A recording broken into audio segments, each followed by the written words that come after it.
Hello and welcome to The Stack. For this week's show, I welcome to our studio Sérgio Dávila, the editor-in-chief of Brazilian daily Folha de São Paulo, which has recently been redesigned. We also feature a new photography-led title on the topic of transport. Enjoy the show.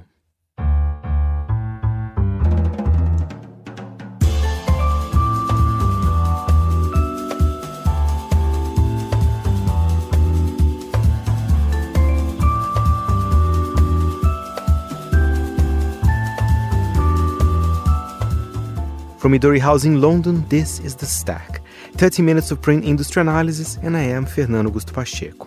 To start the show, a real pleasure to welcome to our studios in Dorset Street, Sérgio Dávila, editor-in-chief of Folha de São Paulo. And I gotta tell you, listeners, my passion for magazines and newspapers, it all started when I was a little kid in Brazil, and I'll never forget when I was 8 years old, when my uncle gave me a subscription of Folha de São Paulo. Since then, I was hooked. Sérgio tells me about the plans for Folha next year and how the paper is covering the US elections, and finally, the decision to move the paper to a Berliner format. I came to London for two events. The main one was an international seminar that we held with our sister company, UOL. It's the largest portal in Latin America. And with LIDE, which is a non-government group that promotes this kind of events. And the second one is a meeting, a speech I did in Oxford at the Reuters Institute for Journalism. I spoke to fellow journalists from all over the world about what are the main issues regarding Brazilian journalism right now. That's very interesting. And talking about Brazilian journalism, your newspaper, I've been reading since as a kid. I feel it's very innovative. Very recently, you had a completely redesign of the newspaper. That's actually quite a big deal. I wonder, What can you tell us about it? Yeah, well, we have this, what we call jokingly, half seriously, we have the tradition of rupture, tradition of breaking rules, which is a paradox, but it's how we see Folha. And every 5 or so years, we like to revamp the newspaper without losing its essence, of course, without losing what makes Folha Folha. So the time had come and we decided to do a major graphic redesign and visual redesign. And when we were doing that with an office that we hired from former Folha designers that went to have their own office, design office, we started thinking, let's try different formats, not just the design, but formats as well. Until then, we were a broadsheet newspaper. So we started doing a tabloid version, a Berliner version, and other kinds of version. And the Berliner was like revelation for us. We thought, well, that's what Folha was supposed to be in this moment. And why don't we do that? Then we start to look at printing facilities that would do that for us, because Folha has a printing facility that does broadsheet. And we found this sister company as well that would do the Berliner version of Folha for us for a reasonable pricing in terms of budget. It was in the budget to do that. The Berliner version of Folha started to be the goal. It wasn't the goal at first, and it became the goal to be the new version of Folha. I was in Brazil recently and I wanted to check it out, as a reader. My main fear was like, will they lose content? Will there be less pages? That's always the first worry. But in a way, it was actually the opposite. It feels to me that the paper is fatter, if I may say that. There's even more content. Yeah, it's 20% more content than the old version. And it's around 40% more content than our main local competitor. So that was one of the norths that we had. We can't offer less content for our readership, because when you change, the reader is a creature of habits, right? When you change something, you have to give something in return. Otherwise, it's a bad situation for the reader. So we thought we are, in a way, delivering a smaller version of what the reader was used to. So we have to deliver more. That was one of the things that we had very clearly since the beginning. And we did the first week and we compared with the last week of the old version, and it's 20% consistently more content. And we compare the new version with our main local competitor, it's 40% more than what they offer. So far, we are doing great. And of course, I was there for the first round of the Brazilian municipal elections. I bought Folha the next day. The graphics in the newspaper, they are impressive. You have an amazing kind of graphic team as well, because then you could detail how the whole of Brazil voted. There was a lot of color. It was very easy to understand the stories. How important is those graphics for the brand, for Folha de São Paulo? It's so important that we have a very strong graphic team doing this kind of art, but then there's a spin-off from the graphic team that now it's its own team, its own section. It's called Delta Folha, that it's journalism heavily based on data. Mm-hmm. So what they do is they delve on all sources of information that are rough, and they translate in a visual way to our reader. That's what they do. This map you referred to, it was done by this team. I think they are thriving right now. Well, I'm biased, of course, and I suspect you are a little bit biased as well. But but I think they are doing a great job. Well, and talking about other positive changes is the return. In a way, it's always been there, but in a different version of Guia Folha, which for those who don't live in Brazil was kind of a weekend guide or a cultural guide to the city of São Paulo with restaurants and cinema. And now it's back in a way. Was that important for you, that this section of the newspaper is back in such a strong way as well? That was something that we were thinking. When we last spoke, you mentioned Guia, and I promised you that Guia is coming back. Well, now he's back. It's back. It was something that every poll we had with readers, they would mention, when are we going to have Guia back? And we took notice, and since the opportunity was there and the money made sense, we decided to bring it back to life. And to my personal joy, because I'm a part of being the editor-in-chief of the newspaper, I'm a user of the guide. So I was missing our guide. We just had the International São Paulo Movie Festival, and historically we were the newspaper that had a guide dedicated exclusively to this festival, and we did again, and it was great to see lines of people waiting to see the next movie, all of them with our guide in hands, consulting and reading. It was really a nice sensation to see that. And Sérgio, just because you're here, and I know you're going to rush back to Brazil because there's a massive political event happening next week, the U.S. presidential elections. How important is the elections for Folha? Because I know you've been working with Folha for many years. You were their correspondent in Washington as well, right? So I think this is actually very close to your heart. Yeah, it's important for all the world, and of course Brazil is not excluded from that, and Folha is not excluded from this kind of story, because it will affect us if it's Kamala or if it's Trump. So we are covering very closely. We have a correspondent in Washington, Fernanda is there, and we have a senior columnist in New York, Lúcia Guimarães, and we sent one of our best reporters. She's an editor-at-large, Patrícia Campos Melo. She's one of the main names in the newsroom right now. So we are prepared to deal with this very heavy flow of information that we will have starting next Tuesday. If you ask me what's going to happen, I don't know.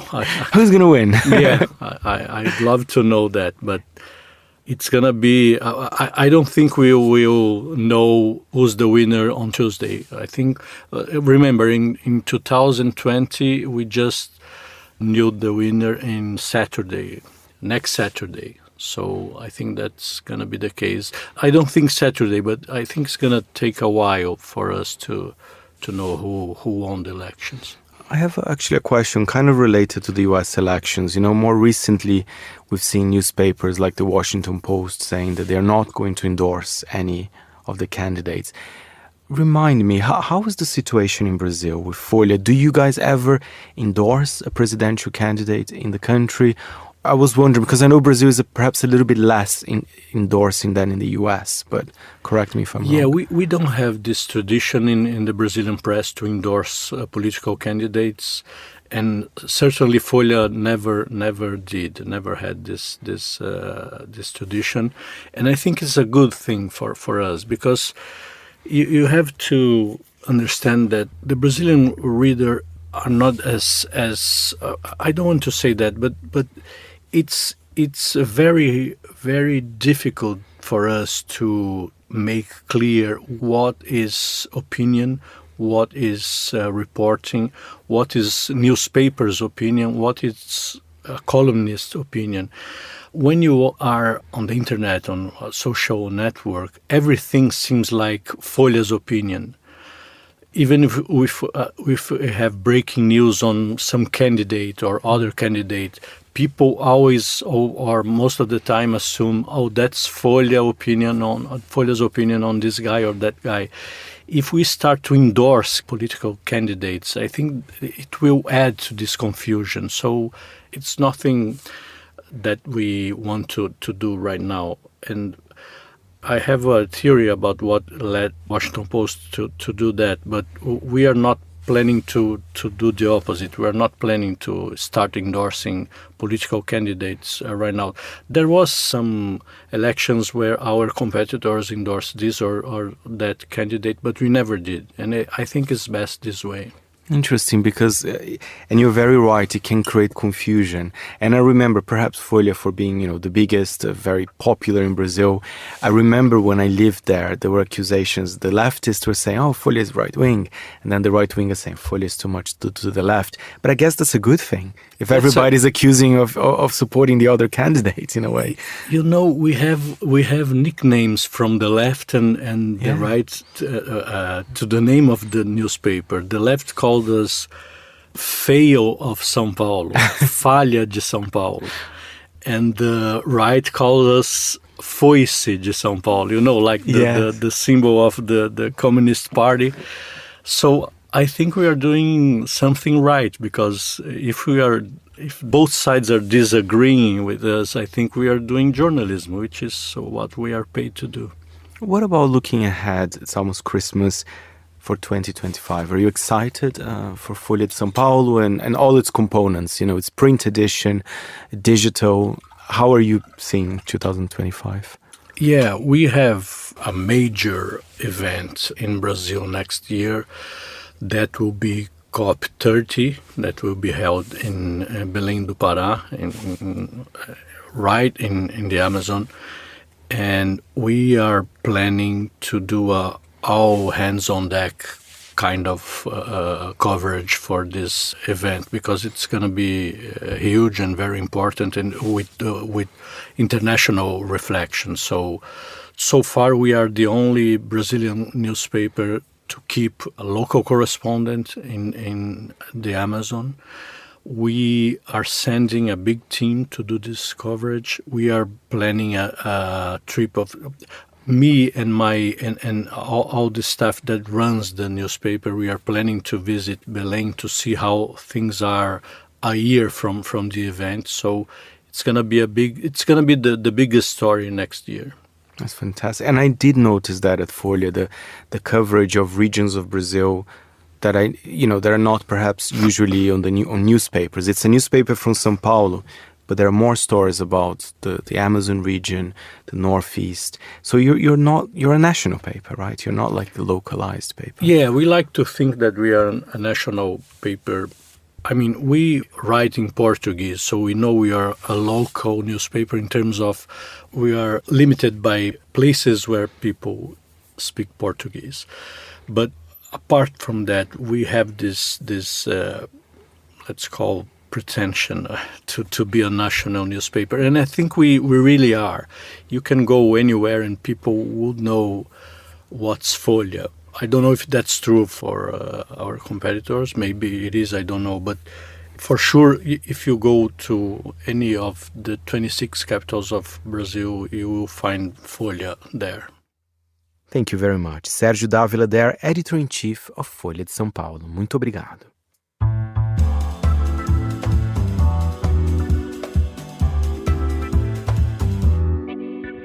And now let's talk about a brand new magazine. It's called Vehicle. I was impressed with the cover when I saw it for the first time. If you want to find out more, tune in to our conversation. The magazine declares itself as an independent, subversive transport magazine about the physical and the experiential. It's a surprising take on the topic of transportation. I had the pleasure to speak with the co-founder, Anil Kalsi. I'm a kind of trained graphic designer and kind of just worked my way up in quite a traditional way from a kind of designer up to art director. Probably about 2 years ago now, decided to start a creative design studio with a friend of mine who's also a creative director.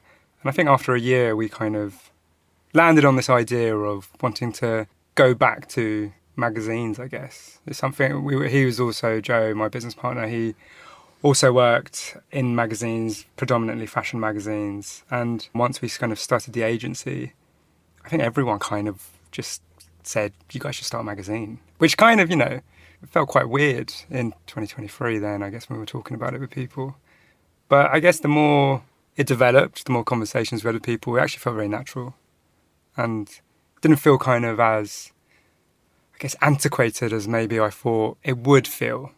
I think it's great being a successful brand and kind of just continually running on that. But I think, I don't know. I kind of just kept doubting the idea of starting a magazine brand in an environment that I guess is constantly changing and moving. And I think everyone is so conscious as to kind of like, what's the platform at the moment? And then when, you've got two guys who have been doing this for 15 years go, hey, how about magazines? But you mentioned before we started the interview, the reception have been quite amazing, right? For the magazine. Yeah, I think, I guess predominantly the people that we were going to were creatives. I think that for me was, from the off, we weren't interested in chasing advertising because we didn't really want to get involved in credits and product. So ultimately the people we were kind of reaching out to were photographers, which I guess is our main pool of people that we work with, I guess, predominantly.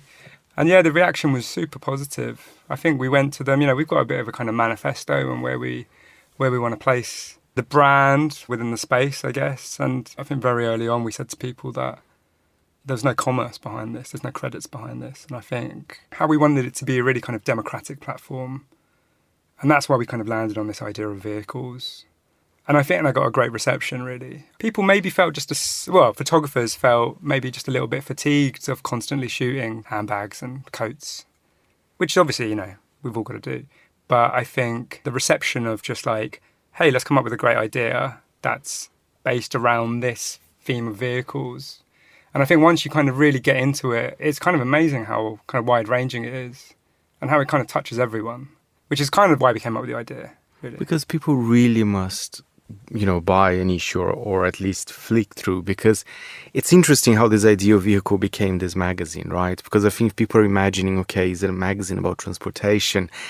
It probably will be something different what people are thinking at home, right? Yeah. We kind of liked that. I think, I think from those conversations with people when people were suggesting that we should start a magazine, I think we were very adamant that we didn't want to start another fashion or luxury or commerce magazine. We just felt that landscape was quite saturated. We first landed on this idea of a car magazine.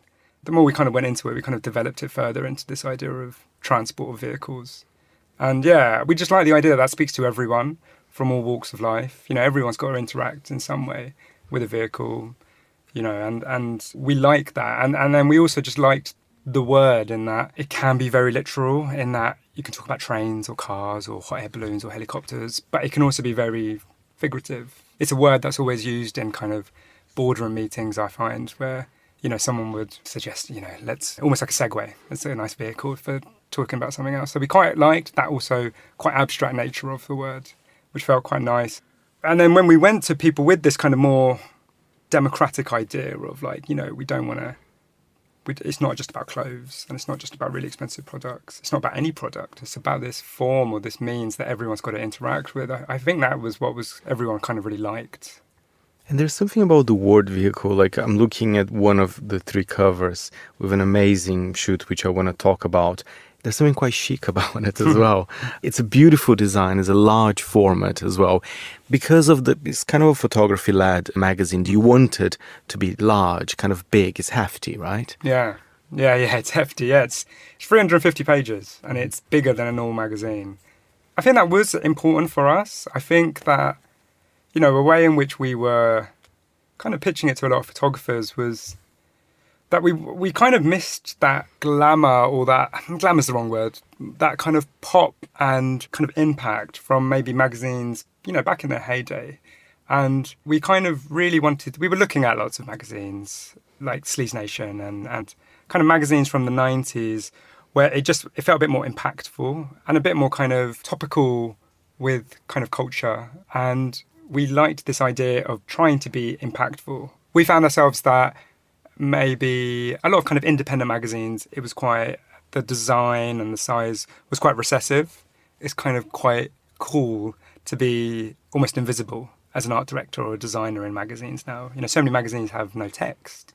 And I think we kind of really wanted to almost be the antithesis of that, where every story has a really strong idea. We really believe in art direction, and we believe that art direction should always be concept-led before you get into the mood boards and the images. And we essentially spell out that idea in all the stand firsts on every single story.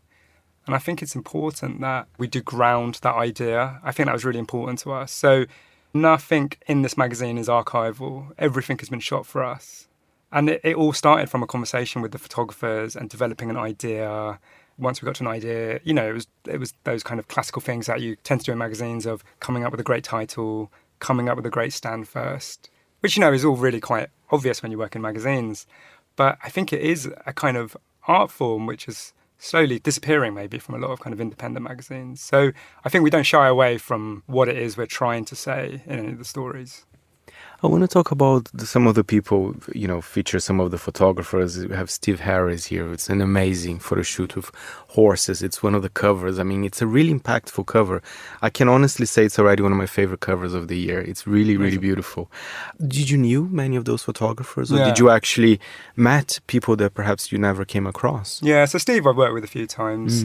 I think it was really important to us from the off that the type of photographers that we work with really represented the kind of a full spectrum of really established photographers like Steve, who are, shooting huge campaigns, along with much kind of newer photographers who are, a couple of years into their career. Ultimately, I think that keeps it interesting for us, trying to find new talent and also working with established talent. And specifically to the horses shoot, that was kind of amazing. We kind of came to this idea of horses essentially being the first ever vehicle that people used. It was the first way people got around. And Steve made an incredible story and a kind of film that goes with it. We were kind of looking at lots of Avedon shoots from the past and a kind of repetition, his kind of famous Marilyn Monroe story where there's a kind of repetition of the same character. And that story, which goes over 20 pages and has a bifold within it, is all one photo. So Steve just supplied us with one huge, long photo, which just follows on every single page. So it always picks up from where you left off, which is kind of amazing. Crashed our computers because it was so big, but it was kind of an amazing way to do it. And if people are interested, in buying a copy, because I know you're selling kind of in selected shops, you're having quite a specific type of distribution for it, right? Yeah, well, it's available on our website. We launched it at 1014 Gallery last week in Dalston, and that exhibition's on for a couple more weeks, and you can also buy it there. And then we'll be stocked on Anten who will be placing it in kind of, the best magazine shops across London and Paris. And Do you think now, after such a beautiful debut issue, perhaps we make it easier for issue 2 as well? Because people are saying, oh, this is amazing. I want to be part of this, or I want to buy issue 2. Are you already thinking about that? Because, of course, I presume this should be a biannual because of the size. I mean, it would be lovely if it comes monthly, but... Yeah, definitely. I think it would be biannual, and I think it will be easier. I think it's always harder the first time, you know, and I think I remember we met with quite a few agents and they all said, this is going to be much easier for you on the second issue. And but also we were really quite overwhelmed with what we got on this first issue. It's 15 stories. We love them all. And so many conversations with other photographers have all kind of already been earmarked for issue 2. You know, I think developing any brand is always the hardest at the beginning. As it develops, I think it will also give us more space to kind of really, I guess, push the idea and the concept. I think on the first issue, you're just very conscious about getting something out. You know, we've been working on this now for probably about 10 months. And I think it definitely got to a point where we were just very adamant that we wanted to get something out. And now that it lives out there, I think it would definitely make kind of conversations and going forward much easier. And also, you know, worth mentioning, no advertising in the first issue. You know, we really, really wanted to kind of proceed with that way. But that also makes life slightly harder. You know, it's all self-funded by ourselves. It's only £15, which we're selling it for, which is kind of amazing, really. For a 350-page magazine at this size, you know, for £15 is kind of... And I think that kind of goes back to it 100% goes back to our idea of this kind of democratic magazine with a topic that touches everyone, with a kind of spectrum of talent from established to new. I don't think you could do a magazine about a topic that we want to talk to everyone and then price it at £50, which is fine when magazines do that. But I think it was really important to us that this was completely affordable and anyone could kind of interact with the brand. Thank you very much. Anil Kalsi there. And you can buy the first issue of Vehicle on their website, vehicle-vehicle.com. And that's it for this week's show. My thanks as ever to our editor, Jack Jewers. Any comments or queries, feel free to write to me, Fernando, at fp@monocle.com. And remember, we're back next Saturday at 10 a.m. London time. Meanwhile, you can listen to it again on Apple Podcasts and Spotify. You've been listening to The Stack. I'm Fernando Augusto Pacheco. Until next time, it's goodbye from me.